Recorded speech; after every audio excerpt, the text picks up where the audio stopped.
এখানে check posting হচ্ছে আর কি, জলের বোতল টোতল এই জায়গাটাতে। হ্যাঁ, এটা হচ্ছে মাজার বোতল, এটাতে কোনো প্রবলেম নেই, কিন্তু এটা প্লাস্টিকের, এটা কোনো প্রবলেম নেই কারণ এটা কোম্পানির জিনিস। কোল্ড ড্রিঙ্কসে কোনো প্রবলেম নেই, কিন্তু হচ্ছে জলের বোতলে প্রবলেম। কোম্পানি না, বিসলারিও তো কোম্পানি। তাহলে তাহলে ওর প্লাস্টিকের জলের বোতল চেক হচ্ছে। আমাদের কাছে একটা জলের বোতল আছে, দুটো আছে, আরেকটা বেরোলো। জলগুলো একটু ঢেলে নাও। হ্যাঁ, ওর মধ্যে ঢেলে নাও, ঢেলে নাও। হ্যাঁ, জলগুলো ঢেলে নাও। ফেটে গেছে নাকি? জল পড়ছে, মুখ দিয়ে পড়ছে। মুখ দিয়ে পড়ছে। তো এখানে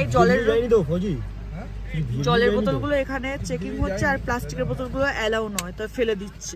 এই যে ওখানে যে পুরো চেকিং চলছে সামনে, অ্যালাউই নয়। 6:04 আর বাইরের সিনটা দেখুন। সকাল থেকে এরকম সিন, সকাল থেকে এরকম সিন, কিন্তু বাট এই সিনটা তো অন্যরকম লাগছে। এখনো আমাদের যেতে দেরি আছে, আমরা এখনো লাচুংয়ে পৌঁছাইনি। হ্যাঁ, আমাদের বেরোতে লেট হয়েছে, তাই আমাদের পৌঁছাতেও লেট হচ্ছে।